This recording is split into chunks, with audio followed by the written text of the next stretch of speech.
स्वामी विवेकानंद के कोट्स है, एक दो तीन पढ़ते हैं फिर अपने विषय में आ जाएंगे। बहुत बढ़िया है। स्वीकार करने की हिम्मत और सुधार की नीयत हो तो इंसान बहुत कुछ सीख सकता है। मैं अब थोड़ा सा इसको रिफ्रेम करता हूँ।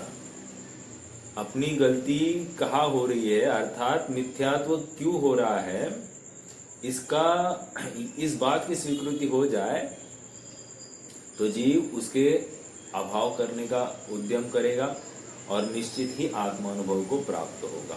अपने कार्य की सिद्धि करनी, मूल प्रयोजन जीव को सुखी होना है और सुखी होने के लिए इसको ये कार्य करने पड़ते हैं। क्या कहा?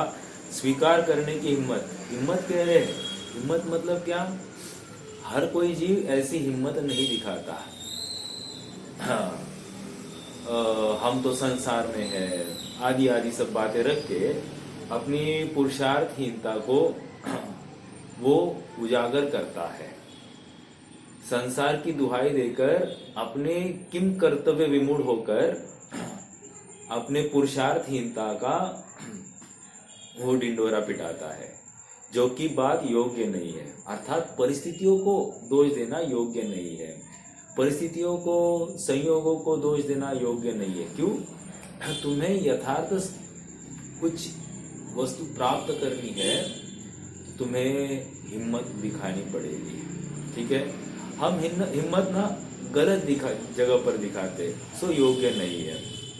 देखो, कोई जाकर ट्रेकिंग करता है उसको हिम्मत मानता है, कोई क्या कहते हैं वो, शिकार करते हैं उसको हिम्मत मानते हैं, कोई शराब पीने में हिम्मत मानते हैं। आज मैंने 2 बाल्टियां पी, कल मैंने 2 क्वार्टर और कल 4 क्वार्टर, ऐसी चलती है सबकी बातें। तो इसमें कोई उपलब्धि नहीं है। ये क्या उपलब्धि है? खाने पीने में कोई उपलब्धि होती है, उसमें हिम्मत मान बैठता है। ऐसी बात योग्य नहीं है। ठीक है?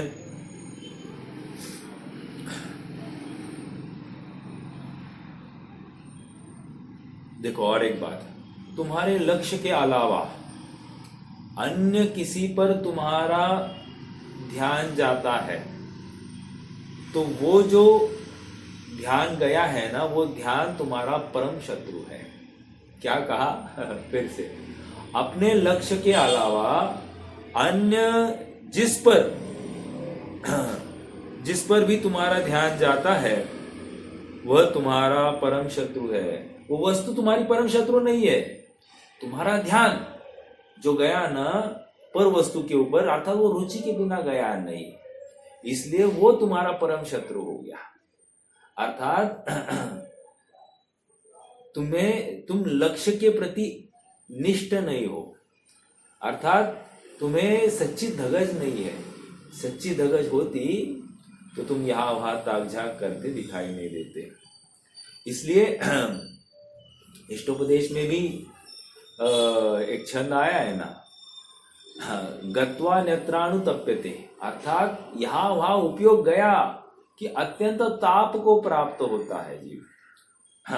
साधक जीव अत्यंत ताप को प्राप्त, गत्वा नेत्रानुतप्यते, अन्यत्र उपयोग जाते ही वे अत्यंत ताप को प्राप्त होते हैं। हाँ, एक बात और, शारीरिक बौद्धिक, ये मस्त है, अच्छा है ये, शारीरिक बौद्धिक और आध्यात्मिक रूप से जो तुम्हें कमजोर करे उसे जहर के समान त्याग दो। कितनी बड़ी बात है। शारीरिक रूप से तुम्हें जो कमजोर कर रहा है, क्या कमजोर करेगा साहब? फास्ट फूड्स, बाजार का खाना, बारंबार खाना, ये शारीरिक स्तर पर तुम्हें कमजोर करेगा। ठीक है? बौद्धिक स्तर पर तुम्हें कौन कमजोर करेगा? तुम्हारा इंद्रियों के विषयों में प्रवृत्ति, ये तुम्हें बौद्धिक स्तर पर कमजोर करता है। और आध्यात्मिक स्तर पर कौन कमजोर करेगा? ये बौद्धिक और आध्यात्मिक इंटर रिलेटेड है वैसे। बौद्धिक स्तर पर अपन एक हिसाब से ऐसा ले सकते हैं कि हम उन लोगों में उठते बैठते हैं जिनको कोई ज्ञान की पड़ी नहीं है, अर्थात वे अपने ज्ञान अर्जन को कोई विशेष महत्व नहीं देते, तो वो कमजोर करेंगे। ठीक है? ये हो सकता है। और आध्यात्मिक स्तर पर क्या कमजोरी है? तुम निरंतर एकांत का वास छोड़कर तुम संयोगों की भावना भाते हो, ये तुम्हारे अध्यात्म के लिए अत्यंत अत्यंत घातक है। तो इनको छोड़ देना चाहिए। कैसे? जहर के समान जानकर इनको छोड़ दो। समझ में आ रहा है? बहुत अच्छा है। शारीरिक, बौद्धिक और आध्यात्मिक रूप से जो तुम्हें कमजोर करता है, जो मतलब कुछ भी हो सकता है, तीनों भी हो सकते हैं। समझ में आ रहा है क्या? जो तुम्हें कमजोर करता है उसे जहर के समान त्यागो। चलिए अब आ जाइए अपनी 253-54 नंबर की गाथाओं की चर्चा करनी है। प्रकरण ये चल रहा है कि मुनिराज के शुभ भाव निंदनीय नहीं है, राइट? और उस शुभ भाव में क्या होता है? वैयावृत्ति होती है। एक मिनट, मुझे एकदम से प्रकरण एक याद आया है। दोपहर में सोच रहा था, भूल गया, अभी फिर से एकदम से याद आ गया। रत्नकरण शावकाचार्य का प्रकरण है, बहुत बढ़िया है। अपन इसको यहाँ पर उठाएंगे। क्या प्रकरण है मालूम है? आचार्य भक्ति भावना चल रही है, मेरे ख्याल से पेज नंबर 270 के आसपास होना चाहिए। और वहां पर एक मिनट, जस्ट होल्ड कीजिए, जस्ट होल्ड कीजिए।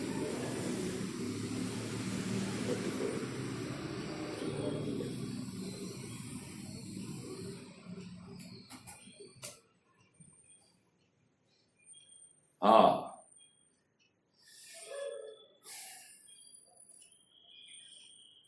देखिए, अवपीड़क, आचार्य अवपीड़क है। अवपीड़क मतलब क्या? वे तुम्हारे पीड़ा को दूर कर देते हैं। और ऐसे दूर कर देते हैं कि शिष्य उनको देखकर जो गलती कर गया है उगल देता है फटाफट। मेरी ये गलती हो गई, ये गलती हो गई, ये गलती। ऐसे आचार्य का धाक होता है। धाक समझ में आ रहा है क्या? हाँ, शिष्य छिपा ही नहीं सकता। मुझे अच्छे से याद है हमारे पापा जी, हाँ, मैं टीवी देखता था रविवार के दिन, और पापा जी कुछ ऐसा सेटिंग करके जाते थे कि आते ही उनको पता चलता था कि मैंने देखा है या नहीं देखा है। तो मुझे पूछते थे देखा क्या, तो मैं हाँ कहता था, और ना कहूं तो मुझे पकड़ लेते थे। ये ऐसा नहीं था, ये ऐसा था, तुमने हिलाया है। बस कोई चीज जगह से हिल गई, उन्होंने पकड़ लिया। मुझे ये क्यों कहना है? हाँ, गुरु वही होता है जो हमारी गलतियों को ढूंढकर हमको वहां से उठाकर योग्य स्थान में रखे। और इसमें कदाचित गुरु बहुत कठोर भी दिखता है, और मुझे हमेशा मेरे पापा बहुत कठोर लगे लेकिन आज मैं पीछे मुड़कर देखता हूं तो वो कठोरता भी मेरे लिए वरदान साबित हुई है। इसलिए किसी परिस्थिति में कोई बात हमको नहीं सुहाए तो भी हमको असहज नहीं होना चाहिए। असहजता ये हमारी पर्याय की अस्वीकृति की निशानी है। ये ऐसा नहीं होना चाहिए। ऐसी जो हमारी धारणा है वो योग्य नहीं है। अब कोई कहे ऐसा कैसे होता है? जैसे एग्जाम्पल, कोई मुनिराज कोई गलती करके आए हैं, है ना, और आचार्य ने उनको पकड़ लिया। अब आचार्य भी असहज हुए कि नहीं हुए? प्रश्न है आप सबसे। आचार्य ने ये कुछ तो गलती करके आया है, इसको देखकर आचार्य असहज हुए कि नहीं? तो उनका साम्य भाव कहा गया। ये प्रश्न है, आपको बहुत अच्छे से विचार करना। दो जन असहज है, एक तो जो गलती की है उन मुनिराज की, और दूसरी जो आचार्य है उसने देख लिया ये कुछ तो गलती करके आया, ये छिपा रहा है मुझसे, मुंह मेरे आंखों में आंख डालकर नहीं चल रहा है, इसका मतलब ये मुझसे कुछ छिपा रहा है। अर्थात वो पकड़ लिया है उन्होंने। अब वे भी असहज हो गए हैं। अब कैसे करना? उनकी असहजता क्यों है? प्रश्न है आप सबसे। और वो असहजता योग्य है या अयोग्य है? प्रश्न है, शुभ भाव में ये कार्य हो सकता है कि नहीं हो सकता है? प्रश्न तो मेरा ये है। आचार्य तक की भूमिका में ये कार्य हो सकता है कि नहीं? असहजता का उनको साम्य भाव लाना चाहिए था, ये नहीं मान रहा है तो नहीं मान रहा है। ऐसा करना चाहिए क्या? ऐसा करना चाहिए क्या? है आपका क्या मत है? हो सकता है ऐसा असहज भाव होना है ना? तो अब वे मोक्ष मार्गी है कि नहीं है? प्रश्न है। जो चाहते हैं ऐसी कार्य की देखो अभी ना ये एग्जाम्पल अपन ने सेट किया तो हमको बराबर इजीली स्वीकार हो रही कि ना बात। अब ये प्रैक्टिकली स्वयं को अप्लाई करो वहां पर। दुनिया को सब सिखाते हैं साम्य भाव रखो, साम्य भाव रखो, और स्वयं कितने आकुल चित्त हो रहे हैं। कैसी बड़ी मतलब गालियां भी कैसे दे रही। देखो अभी मैं गालियां भी सुनाता हूं आपको उनकी।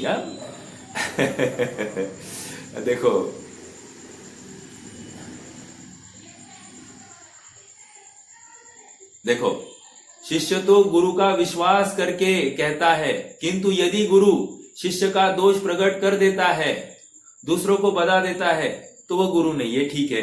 कोई शिष्य अपने दोष को गुरु के द्वारा प्रकट किया गया जानकर दुखी होकर आत्मघात कर ले, कोई क्रोध में आकर रत्नत्रय का त्याग कर देता है, कोई गुरु की दुष्टता जानकर अन्य संग में चला जाता है, जैसे मेरी अवज्ञा की है वैसे ही तुम्हारी भी अवज्ञा करूंगा, इस प्रकार समस्त संघ में प्रकट घोषणा कर देता है।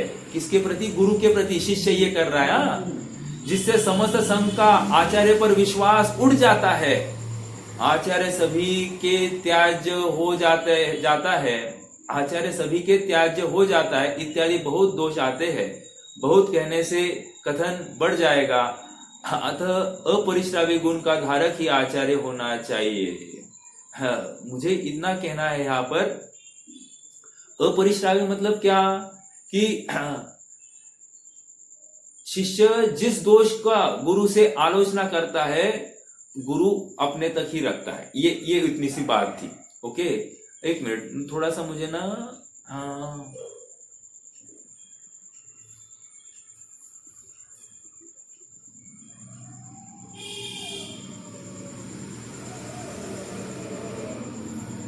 एक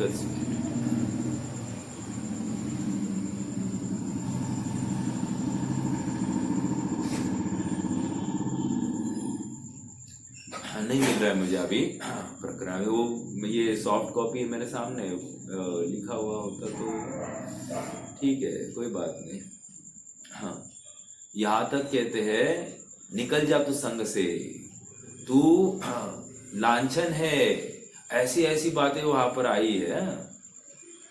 देखो, जैसे सिंह को देखते ही सियार खाते हुए मांस को तत्काल उगाल देता है, तथा जैसे महान प्रचंड तेजस्वी राजा अपराधी को पूछता है तब उससे तत्काल सत्य कहते ही बनता है, उसी प्रकार शिष्य भी माया शल्य को निकाल देता है। यदि शिष्य सत्य नहीं बोलकर अपना मायाचार नहीं छोड़ता तो गुरु तिरस्कार के वचन भी कहते। Underline this words, very very important, ये महत्वपूर्ण बात है। यदि शिष्य, देखो अपने को जिनागम बहुत अच्छे से पढ़ना चाहिए। किस वचन को कठोर कहना, किस वचन को मतलब तुम्हारे मुंह में शोभा नहीं देता, ये कहना भी हमको समझते आना चाहिए। यदि इसमें हमारा हित छिपा है तो उसने अपना समय छोड़कर तुम्हारे लिए दिया है, तो इसलिए उनके लिए थैंकफुल होना चाहिए। देखो कैसे कर रहे हैं अभी। यदि शिष्य सत्य नहीं बोलकर अपना मायाचार नहीं छोड़ता है तो गुरु तिरस्कार के वचन भी कहते हैं, हे मुने हमारे संग से निकल जाओ। जबरदस्त बात, निकल जाओ। आज मेरी किसी से बात हो रही थी और उनका बेटा स्वाध्याय में है, मैं नाम नहीं रखता हूं, लेकिन बेटे ने माता पिता को कह दिया कि यदि तुम्हें शादी ब्याह में जाना है ना तो मेरे घर की चौखट पर, मतलब मेरे संस्था की चौखट पर भी आना नहीं तुम लोग। ऐसी बात कह दी। अब कितनी कठोर लग रही है बात कठोर लग रही है, लेकिन क्या करे, लातों के भूत बातों से नहीं ना मान रहे। अभी कोई यही बात पकड़ के बैठ गया, इतना ऐसा सब बातें भूल गया, हमको कुछ भी नहीं गिनता, ऐसी कठोर बातें करता है। ये बात नहीं है, तुम्हारे सुधार के लिए ये सब यत्न था। तुम सीधे सीधे हम कहते हैं मत जाओ तो तुम कह नहीं जाना चाहिए, तुम वाद विवाद करते हो। इसलिए तुम्हें डायरेक्ट बात कह दी, यदि तुम ऐसा करते हो तो तुम इस गेट के दरवाजे पर मत आना और मैं उस चौकीदार को बोलूंगा ये व्यक्ति आए तो नहीं आना, लेना नहीं उसको। ये ऐसी बात, इतनी कठोर बात कर सकता है बेटा? कर सकता है। देखो गुरु भी क्या कह रहे, तो तिरस्कार के वचन भी कहते, हे मुने हमारे संग से निकल जाओ, हमसे तुम्हारा क्या प्रयोजन है। जो आपने शरीर का मैल धोना चाहेगा वह निर्मल जल से भरे सरोवर को प्राप्त करेगा। जो अपने महान रोग को दूर करना चाहेगा वो प्रवीण वैद्य के पास जाएगा। उसी प्रकार जो रत्नत्रय रूप परम धर्म का अतिचार दूर करके उज्जवल करना चाहेगा वह गुरु का आश्रय लेगा। तुम्हें रत्नत्रय की शुद्धता करने में आदर नहीं है। रत्नत्रय की शुद्धता में आदर नहीं, अर्थात तुम्हें हमारा भी आदर नहीं है, तुमने हमारा भी अनादर किया है। समझ में आ रहा है क्या? तुमने हमारी आज्ञा का उल्लंघन किया है, तुम्हें हमारी आज्ञा में ही रहना चाहिए। ये कह रहे आचार्य देव वहां पर। कैसे ऐसी जबरदस्ती चलती है क्या? अरे आप इसी को कह रहे अनेकांत, निश्चय व्यवहार की संधि इसी को कह रहे हैं। हमको निश्चय व्यवहार की संधि समझ में नहीं आती। हमको लगता है निश्चय मतलब आत्मा आत्मा आत्मा शुद्ध सहज भाव, कुछ नहीं करना, सहज भाव रखना। अरे सहज भाव ऐसे नहीं होता। ये देखो इसको सहजता कह रहे हैं। ओ क्या कह रहे हैं? मतलब तुम हमारी आज्ञा का उल्लंघन करो तो तुम हमारे सामने नहीं दिखोगे, तुम्हें संघ के बाहर कर देंगे। एंजॉय। समझ में आ रहा है क्या? तुम्हें रत्नत्रय की शुद्धता करने में आदर नहीं है, इसलिए यह मुनिपना, व्रत धारण करना, नग्न होकर शुद्धादि परिषद सहने की विडंबना द्वारा क्या साध्य है? ये सब नौटंकी क्यों कर रहे हो? देखो मुनिराज क्या कह रहे हैं। ये मैं अपनी थोड़ी सी स्लैंग लैंग्वेज में, ये भाषा है बहुत सौम्य भाषा में वहां पर लिखा है। मैं कह रहा हूं ये नौटंकी बंद कर दो।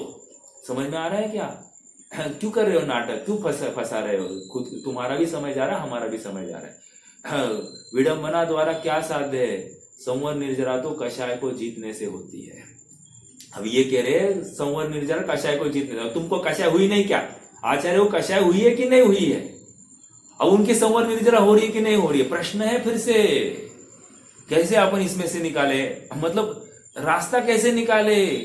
अनेकांत का स्वरूप समझे बिना ये हमको समझ में नहीं आएगी बात। ओहो, आप पकड़ रहे कितने जन मेरे साथ में? मैंने बहुत आज अचानक बैठे बैठे मुझे ये बिंदु ख्याल में आया और योग से मैं भूल गया था, फिर से अचानक अभी बात करते करते याद आ गई। चल ठीक है, मुझे इतना ही कहना है कि निश्चय व्यवहार की संधि बहुत बड़ा काम है। कहां पर व्यवहार, और वो व्यवहार की अतिपना, ये हमको अतिपना नहीं दिखता है। कितनी कठोरता होगी, कितनी मतलब कुत्सित वचन भी कह सकता है न आचार्य? बिल्कुल कहते हैं, कुत्सित वचन भी कहते हैं। और इनके मुंह में ऐसा ये भाषा शोभा देती है क्या? ये भी हम कह सकते हैं कि नहीं। लेकिन किसी का वचनों के माध्यम से तुम किसी की वैराग्य, किसी की वस्तु स्वरूप के प्रति समर्पण या आंक नहीं सकते। उसकी जिनवाणी के प्रति, उसका कॉन्ट्रैक्ट जिनवानी के प्रति है। समझ में आ रहा है? उसका कॉन्ट्रैक्ट तुम्हारे साथ नहीं है। धर्म का पतन नहीं हो, इसलिए वो सब इतनी भागदौड़ कर रहा है। समझ में आया? उसको लगे ना वो एक झटके में ये सब छोड़ दे, लेकिन वो राग सता रहा है, इसलिए वो नहीं छूट रहा है। ठीक है, चलिए हाँ जी, आ जाइए, अभी अपने विषय में आ जाइए। गाथा का पाठ एक बार करते हैं और फिर आगे बढ़ेंगे। 252, 53, 54 तीनों का पाठ करेंगे। रोगेण वा क्षुधाये तण्णाये वा समेण वा रूढ़म दिट्ठा समणम साहू पड़िवज्जदु आदसतीये। वैयावृत्ति का स्तर बता रहे हैं। तुमको यदि कोई आक्रांत दिखाई दिया, उसका स्थितिकरण कर लेना, उसकी वैयावृत्ति करो। और वैयावृत्ति, अभी ये आचार्य ने जो मुनि की है, ये वैयावृत्ति है। स्थितिकरण है। वैयावृत्ति मतलब हमको क्या लगता है, हाथ पैर दबाना है, खाने पीने देना, नहीं नहीं नहीं नहीं नहीं। हमको लगता है कि ये मतलब व्यवस्था हो गई, हमने काम कर दिया। No no no no no, ये बहुत है, उससे ज्यादा है। अगर हमको ये बात समझ में आ गई ना, हमारा काम हो जाएगा। मतलब जिन धर्म को समझने के लिए बहुत पेशेंस चाहिए, बहुत हिम्मत चाहिए और बहुत एनालिसिस करने की, हर बात में आत्म परीक्षण और चिंतन मनन करने की आवश्यकता है। ये ऐसा ही क्यों, ऐसा कहे तो क्या प्रॉब्लम है, यहाँ पर राग द्वेष हुआ तो इसकी वजह से क्या, मतलब इसको मोक्ष मार्ग कह सकते हैं क्या? बिल्कुल कह रहे हैं। समझ में आ रहा है? याद रखना, इसका अर्थ कोई यहां से राग द्वेष करने को ही अपना धर्म मान बैठे तो गलत। समझ में आ रहा है क्या? एकांत भी नहीं होना चाहिए, बहुत बैलेंस बिठाना है, बहुत बैलेंस बिठाना है। हमको लगता है कि मुनिराज भी तो कर रहे हैं ना, तो हम कर ले। नो नो नो, ऐसा नहीं है, ऐसा नहीं है। तो वहां पर भी बैलेंस बिठाना कि हम कैसे अपना मार्ग, क्योंकि प्रयोजन क्या है, एक मेरा शुद्धोपयोग और एक तुम्हारा शुद्धोपयोग, दोनों सदने चाहिए। ऐसा नहीं है कि मैं तुम्हारे पीछे मेरा शुभोपयोग भी छोड़कर, शुभ भाव भी छोड़कर अशुभ भाव में बैठ जाओ, ऐसा भी नहीं चलेगा। जहां पर दिखाई दे अति हो गई है, उपयोग हटा देते, खत्म, तुम्हारा हमारा कोई नाता नहीं, फिनिश, सोड़ चिट्ठी। समझ में आ रहा है क्या? ये इस प्रकार की बात होती है। बहुत शांति से, गंभीरता से विचार करना। आगे बढ़ते हैं, देखो। वेज्जावच्च निमित्तम गिलान गुरु बाल बुड्ढ समणाणम लौकिक जन संभाषण निंदिदा वासुहो वजुदा। लौकिक जनों से कब बात करते, ये बात आ गई यहां पर, ठीक है। वैयावृत्ति के निमित्त, और कोई ग्लान है अर्थात रोगी है, बाल है, गुरु है या वृद्ध है या अपने गुरु है जो अंतिम समय में है, तो इनके लिए कोई व्यवस्था की अपेक्षा है उनकी स्थिरता के हेतु, तो व्यवस्था मात्र करवाए, वो भी गृहस्थ ने पूछे तो, नहीं तो नहीं, वो भी नहीं बोलेंगे, ठीक है। चलिए आगे बढ़ते हैं। ऐसा पसत भूदा समणाणम वा पुणो घरत्थाणम चर्या परेति भणिदा ताएव परम लहरी सुखम। इसका अभी अपन भाव देखते, क्या कह रहे हैं। ऐसा पसत भूदा, ऐसा ऐसा, पसत भूदा, पसत मतलब प्रशस्त भूत, प्रशस्त भूत, ठीक है। ऐसा पसत भूदा समणाणम वा पुणो घरत्थानम।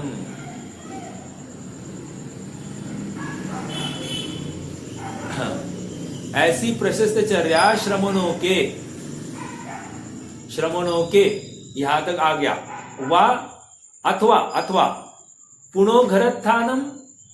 घरत्थानम मतलब क्या, घर में रहने वाले, घर रूपी स्थान में रहने वाले की चर्या, चर्या चर्या परेत्ति भणिदा। परेत्ति भणिदा मतलब गृहस्थ की चर्या, गृहस्थ की प्रशंसभूत चर्या और श्रमण की प्रशस्तभूत चर्या, दोनों में फर्क है कह रहे हैं। परे कह दिया ना, परे मतलब गृहस्थ की चर्या से परे श्रमण की चर्या होती है, ठीक है। परेत्ति भणिदा ता एव परम लहदी सुखम, और उसी से सौख्य की प्राप्ति होती है। मतलब भूमिका की बात है।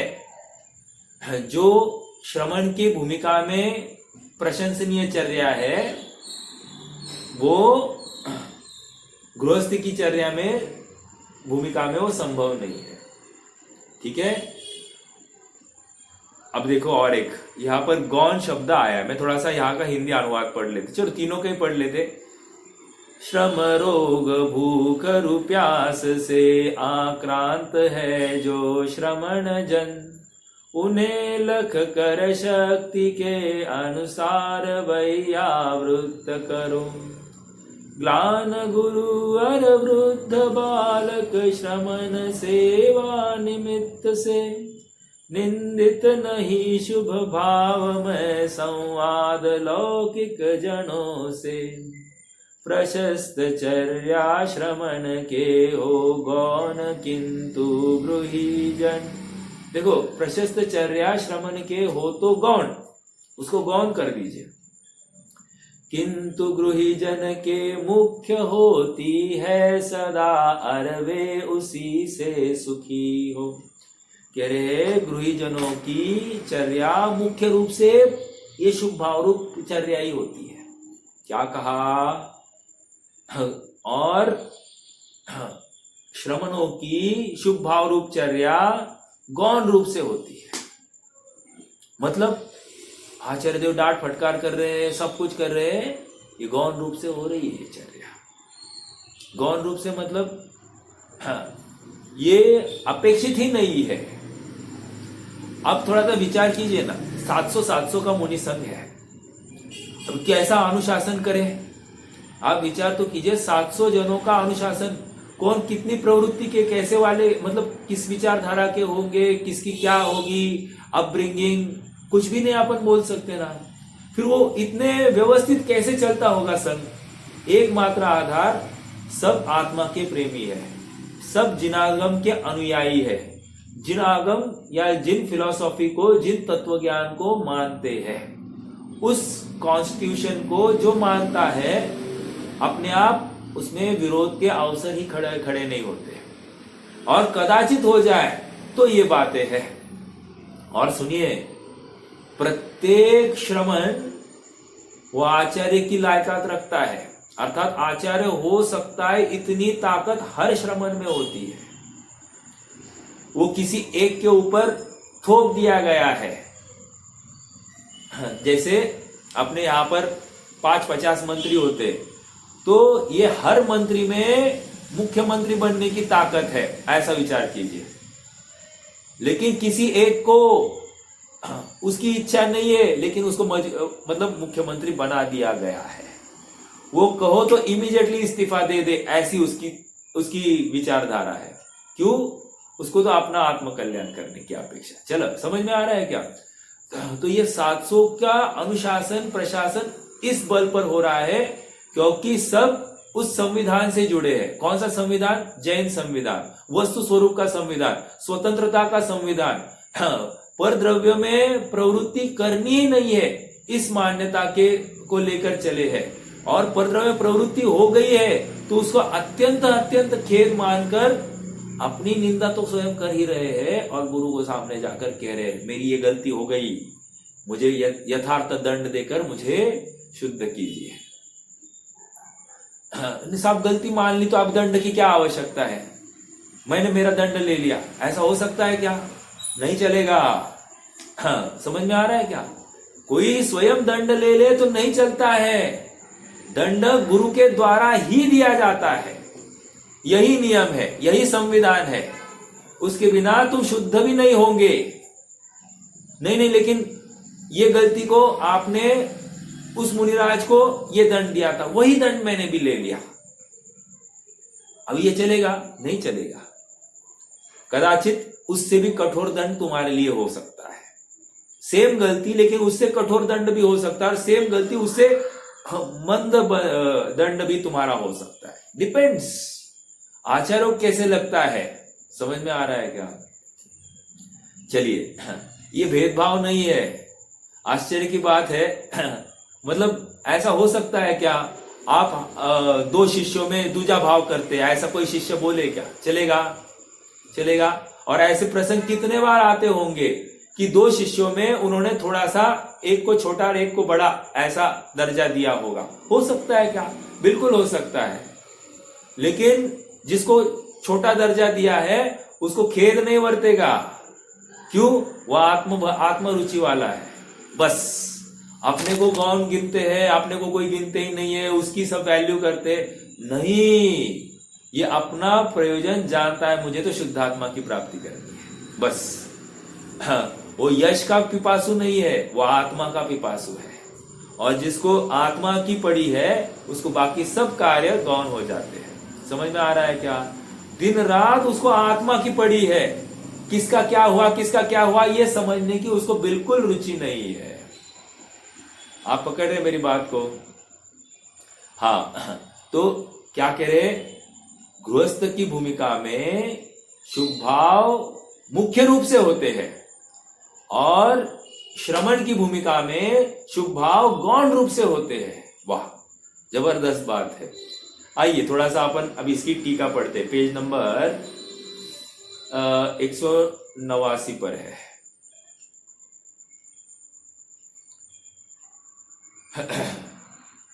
इस प्रकार मिल रहा है, थर्ड पैराग्राफ। इस प्रकार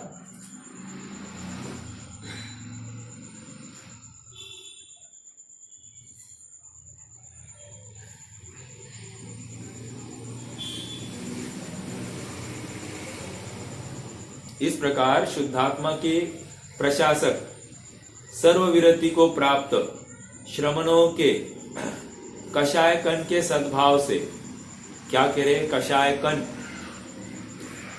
कण मैंने कल कहा था ना, कषाय कण उनका कह रहे हैं, अपना कषाय स्कंद कहना तो कषाय कण के सद्भाव से शुद्धात्मानुराग युक्त प्रशस्त चर्यारूप शुभोपयोग गौण रूप से प्रवर्तता है। क्या क्या बात आ रही है? कषाय कण का सद्भाव है, लेकिन उसके पीछे क्या, शुद्धात्मानुराग युक्त प्रशस्त चर्यारूप शुभोपयोग। मतलब इस लाइन का अर्थ कोई कर सकता है क्या? शुद्धात्मानुराग युक्त प्रशस्त चर्यारूप शुभोपयोग। सरल है, कोई मुश्किल नहीं है। आत्मा में जाने की भावना है, लेकिन स्थिर नहीं हो पा रही, ऐसा नहीं। स्थिरता की नहीं, वो जो शुभ भाव है ना, उस शुभ भाव का मेन फोकस अपना शुद्धात्मा है। समझ में आ रहा है क्या? तो शुद्धात्मानुभूति के राग रूप जो शुभ भाव हुआ है, मतलब शुद्धात्मा की प्राप्ति हो। मम परम विशुद्धि शुद्ध चिन्मात्र मूर्ते भवतु समय सार व्याख्या एवानुभूते। मैं ये व्याख्या क्यों लिख रहा हूं? एकमात्र शुद्धात्मा की प्रवृत्ति होने के लिए। समझ में आ रहा है क्या? एकमात्र वो ध्येय है, अन्य मतलब कुछ भी करो मुनिराज, उनका ध्येय एक लक्ष्य एकमात्र शुद्धात्मा है। इसलिए अब लगाना, जिससे शारीरिक बौद्धिक और आध्यात्मिक क्षति हो, इन चीजों को जहर जानकर दूर से ही त्याग दो। अब मुनिराज, यदि शुभ भाव की अधिकता में क्या हो गया, आध्यात्मिक क्षति हो गई, तो शुभ भाव को त्याग देंगे। समझ में आ रहा है क्या? बिल्कुल त्यागेंगे। फिर किससे हुई? मान लो आहारचर्या से हुई होगी, मान लो उपवास आदि से हुई होगी, हो सकता है कि नहीं? बिल्कुल हो सकता है। तो कह रहे कुछ भी हुआ हो, वे बराबर अपनी आध्यात्मिक स्थिरता के लिए जो योग्य है वो करते ही करते हैं। समझ में आ रहा है? और सुनिए, पंडित साहब ने मोक्ष मार्ग प्रकाशक में लिखा है, क्या लिखा? जहां अपने को व्यवहार की अधिकता पाई जाए तो निश्चय नय के प्ररूपक शास्त्रों का अध्ययन करके निश्चय की अधिकता में प्रवृत्ति करके अपने मोक्ष मार्ग में स्थापित करना अपने को, ठीक है? और जहां निश्चय की अधिकता पाई जाए और स्वच्छंदता वर्ते तो व्यवहार के प्ररूपक शास्त्रों का अध्ययन करके अपने को जिस प्रकार मोक्ष मार्ग में स्थापित करे वैसा उद्यम करना। अर्थात व्यवहार को भी उतना ही महत्व दिया जा रहा है, जबकि व्यवहार तो अभूतार्थ है, समझ में आ रहा है क्या? भूतार्थ तो एकमात्र निश्चय था, लेकिन ऐसा होते हुए भी उसका भी कितना महत्व है इस मोक्ष मार्ग में। सहचर है, आप व्यवहार के बिना मोक्ष मार्ग विचार ही नहीं कर सकते। कोई कहे साहब हमारा पूरा आत्मा का ही ध्यान चलता है, हमको बाकी सब कुछ की जरूरत नहीं है। Wrong, you are wrong. समझ में आ रहा है? देखो श्वेतांबर खंडन में पंडित साहब ने एक विषय उठाया। विषय ऐसा चल रहा था कि वो कह रहे कि हाँ कपड़े, मतलब कपड़े पहनते हैं ना, उसके ऊपर आया विषय। तो पंडित साहब कह रहे तुम कपड़े पहनते हो तो काय के मुनि? वो कह रहे हमारा कपड़ों में राग नहीं है।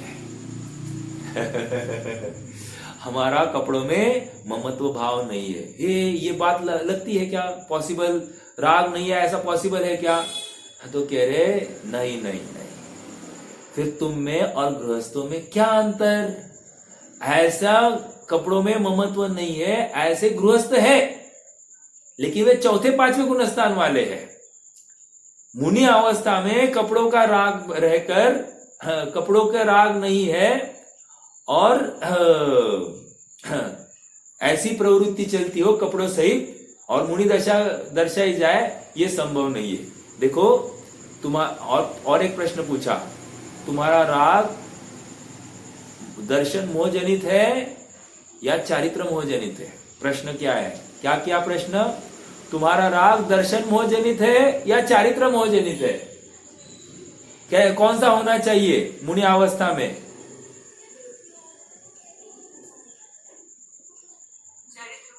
यस, चारित्र मोह जनित होना चाहिए, दर्शन मोह जनित नहीं। दर्शन मोह जनित राग वो वहां पर था, मतलब क्या?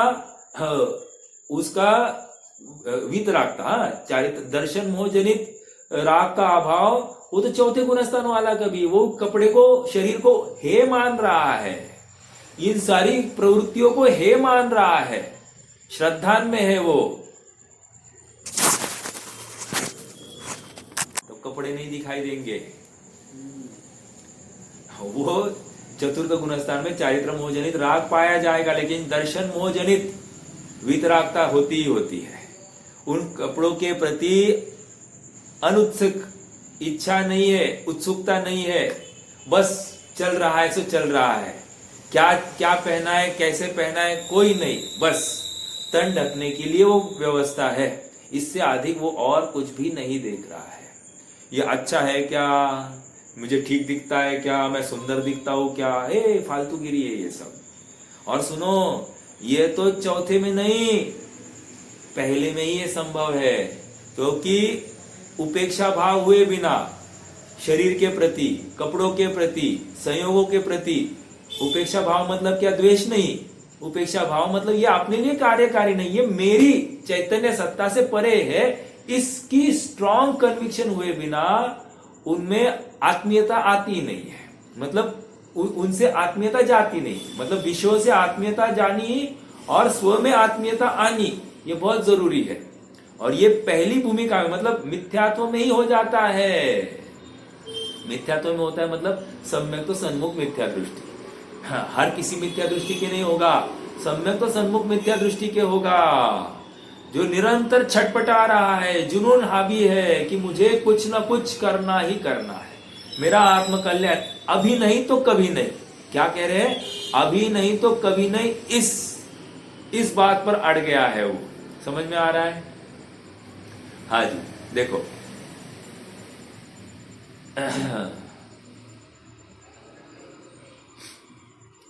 क्या आ गई थी बात, कहां से आई थी? शुद्धात्मा अनुराग युक्त प्रशस्त चर्या रूप शुभोपयोग गौण रूप से प्रवर्तता है।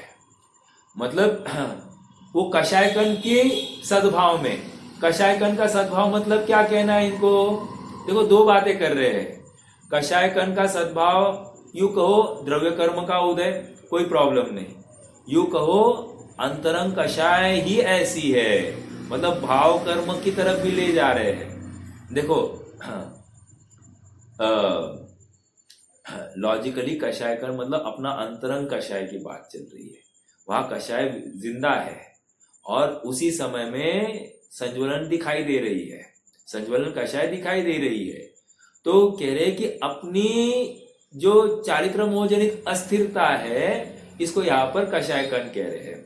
और इस कषाय कण की हयाती में क्या हुआ, क्या हो पॉसिबिलिटीज है, इसको परिणाम क्या होंगे, शुद्धात्मानुराग, शुद्धात्मा का राग होगा। मैं शुद्ध हूं, मैं बुद्ध हूं, मैं अन्य से अप्रभावित हूं, मैं ज्ञान और आनंद से भरपूर हूं, मेरी चैतन्य सत्ता को कोई भी ठेस पहुंचा नहीं सकता। देखो निश्चयवासी जीव है ना, वो क्या विचार करता है मालूम है, मैं अकर्ता स्वभावी हूं, मैं अप्रभावी हूं। क्या कह रहा है वो, अप्रभावी हूं, पर से प्रभावित होता ही नहीं, मैं किसी का अच्छा भी कर नहीं सकता, किसी का बुरा नहीं कर सकता, ऐसा नक्की करता हुआ वो क्या कर रहा है, स्वच्छंद प्रवृत्ति कर रहा है। अर्थात देखो ये निर्णय करने वाला कहाँ दिखना चाहिए था, आत्मा में दिखाई देना चाहिए था, और ये कहाँ दिखाई दे रहा है, मस्त खा रहा है, पी रहा है, शांति से बैठा है, एकदम ऐसे शांति से बैठा है और इसको लगता है कि मुझे कषाय ही नहीं है। शांति से बैठना, इसको लगता है मुझे कषाय नहीं है, जबकि बहुत कषायवान है ये जीव। तो ये भ्रम नहीं पालना, निश्चयवासी को बहुत तकलीफ होती है, मैं शुद्ध हूं, आत्मा को बंद होता ही नहीं, ऐसा मान लेता है और आत्मा को बंद होता नहीं है, इसलिए स्वच्छंदता में प्रवृत्ति करता है, खाता है, पीता है, व्यापार करता है और कहता है आत्मा बंद से रहित है। समझ में आ रहा है क्या? तो ये बातें नहीं चलती है, इसका तो बहुत कषाय तीव्र है। यहां क्या कह रहे हैं, शुद्धात्मानुराग है, उस कषाय कण में क्या हुआ, शुद्धात्मा की प्राप्ति हो ऐसा भाव आया। क्यों सब भाव क्यों कर रहा है, भाव भी अपराध है। कह रहे भाव मत करो, डायरेक्टली एंट्री करो शुद्धात्मा में, घर में प्रवेश करो, घर के बाहर खटखटाते कितने देर बैठोगे? समझ में आ रहा है क्या? मान लो अपन घर के बाहर है और जल्दी दरवाजा नहीं खोल रहे तो क्या करेंगे आपने, वो कषाय होती है कि नहीं, तीव्र होती है कि नहीं? और घर में जैसे ही बजाते हैं तो अपन एकदम आकुलता घटती है कि नहीं अपनी? सेम बात यहाँ पर है। यहाँ पर भी कह रहे हैं कि आत्मा के बाहर घूमते बैठता है, वो कषाय की तीव्रता है, वो भी उसको ताप देती है, उसको कब अंदर जाओ ऐसा भाव हो रहा है। ठीक है, देखो शुद्धात्मानुराग रूप युक्त प्रशस्त चर्या रूप शुभोपयोग गौण रूप से प्रवर्तित होता है। किसका? मुनिराजों का, श्रमणों का, क्योंकि वह शुभोपयोग शुद्धात्म परिणति से विरुद्ध राग से संबंधित है। क्या कह रहे हैं कि क्योंकि वह शुभोपयोग शुद्धात्म परिणति से विरुद्ध राग से संबंधित है। ये इसका क्या अर्थ है, कोई बता सकता है क्या? भाषा थोड़ी सी चुस्त है। क्या कह रहे हैं, शुभोपयोग शुद्धात्म परिणति से विरुद्ध राग से संबंधित है। वो शुभोपयोग शुद्धात्म परिणति से विरुद्ध राग से संबंधित है। शुद्धात्म परिणति मतलब क्या? विराग स्वरूप। ठीक है, जरा और अच्छा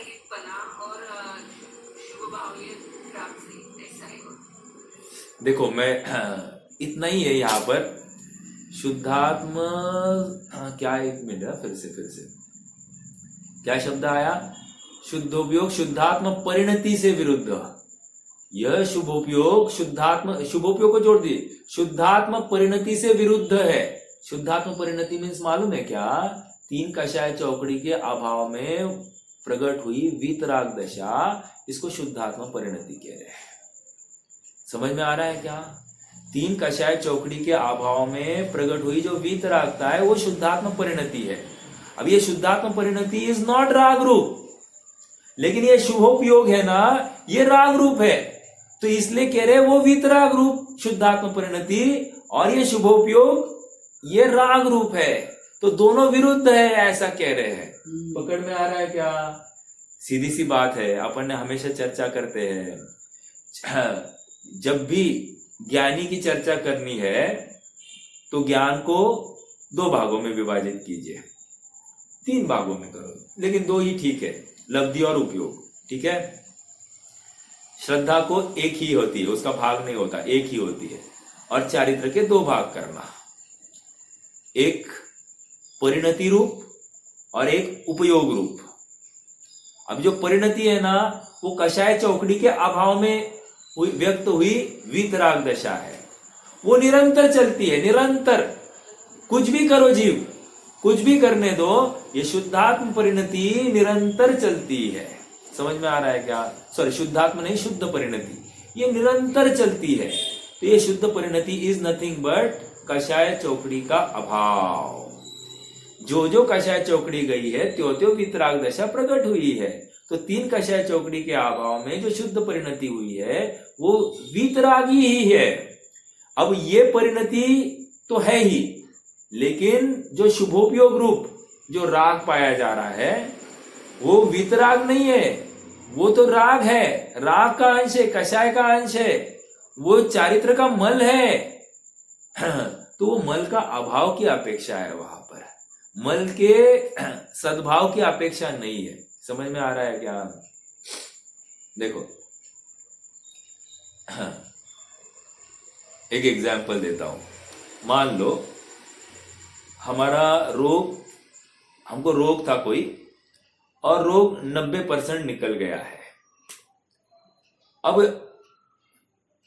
2 जन है, एक 90% में खुश हो जाएगा, हाँ मैंने अभी हो गया, अभी क्या बचा है एक, और एक दूसरा व्यक्ति है नहीं नहीं नहीं 100% रोग जाना चाहिए, उसका अंश भी मुझे स्वीकार नहीं है। वो होता है ना, कैंसर के कोई कीटाणु है तो कह रहे हैं कि शरीर में मान लो कहीं गांठ थी, गांठ निकाल दी, लेकिन कहा है सर भी होंगे ना, लेकिन फिर से पुनरुद्भव नहीं होना, तो वो शरीर का अवयव ही निकाल दिया। ऐसा हो सकता है क्या? हो सकता है ना। उसके उद्भव के अवसर ही नहीं रखना। उसी प्रकार यहां पर कह रहे हैं जीव को उसको लेकर भी विकल्प है, आकुलता है कि भाई फिर से हुआ तो फिर से हुआ, तो नहीं हो तो ना रहे बांस, ना बजेगी बांसुरी, बराबर।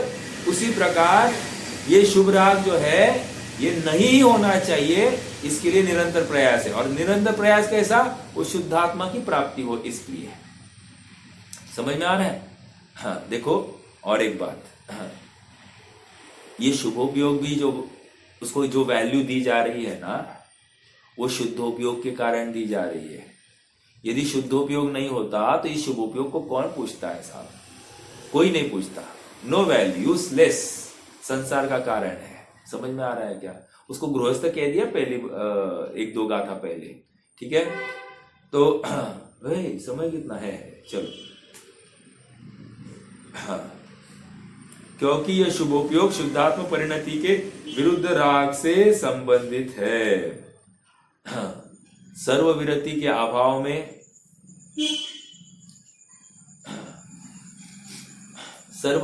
अभाव में मुनि भूमिका के योग्य शुद्धात्म प्रकाशन का अभाव होने से कषाय के सद्भाव के कारण, अभी गृहस्थों की चर्चा करेंगे। ऊपर क्या था? श्रमण की चर्चा थी, ठीक है। वो शुभ राग प्रशंसनीय नहीं था, लेकिन आता है तो गौण रूप से कह दिया आया। बट श्रावक के लिए बुद्धिपूर्वक शुभ राग करना पड़ता है, ये कह रहे हैं ये। हाँ, देखो, सर्वविरति के अभाव में मुनि भूमिका के योग्य, अभी किसकी बात चल रही है? श्रावकों की चल रही है। सर्वविरति का अभाव मतलब क्या? सर्वविरति का अभाव मतलब, अरे सर्वविरति का अभाव मतलब यहाँ पर सकल संयम की बात चल रही है। सकल संयम के अभाव में, सकल संयम किसका होता है? मुनि का होता है। अभाव में मुनि भूमिका के योग्य शुद्धात्म प्रकाशन का अभाव होने से, अरे सीधी सी बात है, श्रावकों की बात कर रहे हैं तो श्रावकों को सर्वविरति का अभाव, सर्वविरति की सद्भाव नहीं है, इतनी सी बात है। ओके, इस शब्द को घुमा घुमा कर लिख दिया है इन्होंने, ठीक है। सर्वविरति के अभाव में मुनि भूमिका के योग्य शुद्धात्म प्रकाशन का अभाव होने से, क्या? कषाय के सद्भाव के कारण। अभी ऊपर क्या लिखा था? कषाय कण के सद्भाव के कारण, यहां पर क्या लिखा, कषाय के सद्भाव के। देखो ऊपर का पैराग्राफ और नीचे का पैराग्राफ आप पूरा मैच करके लेना। देखो ऊपर क्या कह रहे हैं, शुद्धात्मा के प्रकाशक सर्वविरति। यहां पर क्या किया, सर्वविरति के अभाव में मुनि भूमिका के योग्य शुद्धात्म प्रकाशन का अभाव होने से।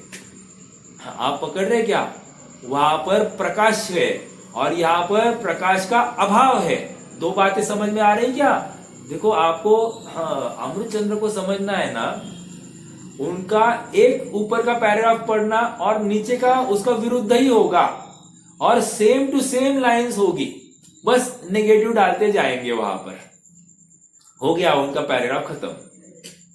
इस प्रकार उनकी सब बातें चलती, आप कहीं भी नोट कीजिए उनको।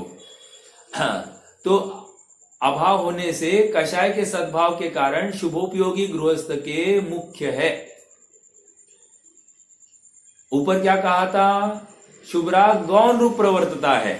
यहां पर क्या कहा, शुभोपयोगी गृहस्थों के लिए मुख्य है, अर्थात बुद्धिपूर्वक शुभोपयोग करना, शुभ भाव लाना, इसका उसका कैसे मैं उद्धार करूं, इसको कैसे मोक्ष मार्ग में स्थिर करूं, ये कैसे आगे बढ़े, इसको कैसे वितरागता हो, इसके लिए बारंबार चिंतन करना, ये गृहस्थ का मुख्य कार्य है। ओ माय गॉड, ये समझ में आ रहा है क्या। जस्ट लिस्ट बनाना एक, कि हमको दिन भर में हमको मुख्य कारण क्या लगते हैं, हमारी प्रायोरिटीज किसको रखते हैं। आचार्य देव कह रहे जिनवाणी को यहां पर ले रखना, प्रामाणिक कि जिनवाणी कह रही है कि तुम किसी को धर्म मार्ग में स्थिर करो, ये तुम्हारा मुख्य कार्य है। गृहस्थ के लिए कह रहे, गृहस्थों का कार्य क्या है, किसी को तुम धर्म मार्ग में स्थित करो, ये तुम्हारा मुख्य कार्य है। अब हम क्या करते हैं, हम टांग आड़ खींचते कि नहीं, तो कह रहे नहीं भाई, ये योग्य नहीं है, गृहस्थी में ये शोभा नहीं देता, ये कह रहे हैं। मतलब गृहस्थ कौन प्रशंसनीय है, प्रशंसनीय गृहस्थ की बात चल रही है, जो दूसरे को धर्म मार्ग में अनुमोदन ना करे। और ये गृहस्थ के होता ही है, होना चाहिए, ये कह रहे हैं, तुम्हारा ये कर्तव्य है। आज मुझे एक फोन आया, हमारे मामा जी का था, कह रहे तुम शादी में नहीं जाओगे तो मम्मी को भेजो, वो आ जाएगी। क्यों क्यों क्यों भेजना, मैंने पूछा। मैंने कहा किसकी शादी टिक रही है आजकल, किसकी शादी टिक रही है। और तुम शादी में, और शादी में जा जाकर तुम क्या करना चाह रहे हो, क्या कहना चाह रहे हो। मैं कहा अभी समय आ गया है, मरण सामने है, और अभी भी ये सब गोतावड़ा ही संभालते बैठेंगे तो अपना काम कब करेंगे, अपनी समाधि कब साधेंगे। कषाय तो निरंतर रहती है, अपने को मिलना, इसको मिलना, हमको ज्यादा कुछ नहीं, हमको कोई दूसरा विकल्प नहीं है। लेकिन क्यों ये इसमें।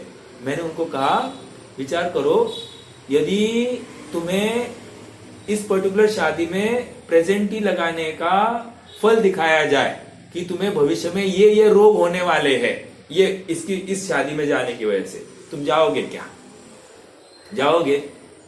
बस अभी तुम्हें खबर नहीं है कि ये रोग होगा, इसलिए तुम डर रहे हो, मतलब तुम एकदम स्वच्छंद हो, एक वर्तमान अनुकूलता बहुत चीख चीख कर बोल रही है, इसलिए तुम्हें कुछ भी भय नहीं लग रहा है। समझ में आ रहा है क्या। भय कब लगे, अरे जिसको लगे कि संसार और बढ़ने वाला है, जिसको लगता ही नहीं संसार बढ़ने वाला है, यही मेरा विश्व है, ऐसी कुपमुंडक वृत्ति जिसकी है ना, उसको कोई फर्क नहीं पड़ता, उसको यही सर्वस्व दिखता है। कैसे समझाए, मतलब मोक्ष मार्ग इतना सरल और प्रशस्त नहीं है, मैं शुद्ध हूं, मैं बुद्ध हूं, इतना कहने से काम नहीं चलता। उस शुद्धता के लिए यत्न किया जाता है, वो परिश्रम है, वो समर्पण है इस जिनवानी, इस वचनों के प्रति प्रामाणिक जो रहता है, उसको ये वचन अंगीकार किए, मतलब वो ग्रहण होते हैं, नहीं तो नहीं होते। सुनते तो बहुत जन है, काम किसी किसी का होता है। क्यों पंडित साहब की एक लाइन बोलो। सुनते तो बहुत जन है, शास्त्र अभ्यास तो पुरुषार्थ बहुत जन करते हैं, लेकिन कुछ लोग प्रवर्तन करते हुए दिखाई देते। क्यों,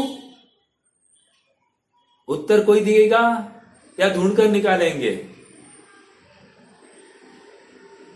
फल तो जैसे पुरुषार्थ करे वैसे मिलता है। फल अन्य मतलब पुरुषार्थ अन्य करे और अन्य फल की चाह करे तो संभव नहीं है ये बातें।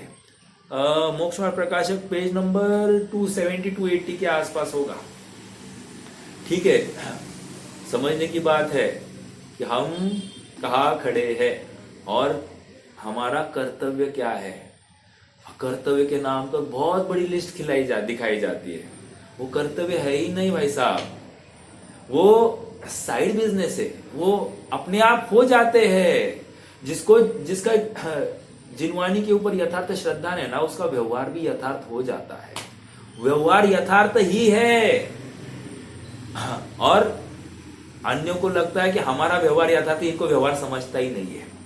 जो शास्त्र अभ्यास करते हैं ना, उनको व्यवहार समझता नहीं है, ऐसा लोगों की एक भ्रांति होती है। ऐसा नहीं है, सच्चा व्यवहार इनको ही समझ में आया है। कैसे समझा है? देखो, धन कैसे कमाना ये हर कोई सिखा सकता है, लेकिन धन कैसा संभालना ये जिनवानी ही सिखा सकती है। समझ में आ रहा है क्या? उसका कैसा उपयोग करना ये जिनवानी ही सिखा सकती है, अन्य कोई नहीं सिखा सकती। समझ में आ रहा है? बहुत गंभीरता से विचार करना कि हम गृहस्थों का कर्तव्य क्या है, मुख्य रूप से क्या कार्य बताया जा रहा है, और इसी को क्या कह रहे हैं, ये वैयावृत्ति है, ये शुभ भाव है गृहस्थों का। ऐसा शुभ भाव हर गृहस्थ का होता है। गृहस्थ, समझ में आ रहा है क्या?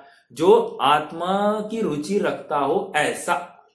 और यदि ऐसा शुभ भाव नहीं है तो सीधी सी बात है, तो तुम्हारा आत्मा की रुचि भी नहीं है। फिर हम तुमसे क्या बात करें? समझ में आई? हाँ, 1 मिनट, कुछ बचा है क्या देखते हैं अपन यहाँ पर पैराग्राफ में। हाँ बचा है, थोड़ा सा 2 लाइन पढ़ लेते। जिस प्रकार ईंधन के जबरदस्त उदाहरण दिया है। जिस प्रकार ईंधन को स्फटिक के संपर्क से सूर्य के तेज का अनुभव होता है, ईंधन को स्फटिक के संपर्क से सूर्य के तेज का अनुभव होता है, उसी प्रकार गृहस्थ को राग के संयोग से शुद्धात्मा का अनुभव होता है। ओ माय गॉड, इसकी चर्चा अपन कल करेंगे। क्या कहा? उसी प्रकार गृहस्थ के राग के संयोग से, कौन सा राग? ये प्रशस्त राग। ये प्रशस्त राग जो है, जो मुख्य रूप से गृहस्थों के पाया जाता है, तो कह रहे हैं कि इस राग से क्या कह रहे हैं, शुद्धात्मा का अनुभव होता है। नाउ इसका अर्थ क्या करना अपन कल चर्चा करेंगे। ठीक है, आज के लिए रुक जाते हैं। कोई प्रश्न है तो रख सकते हैं, नहीं जिनवानी स्थिति करें।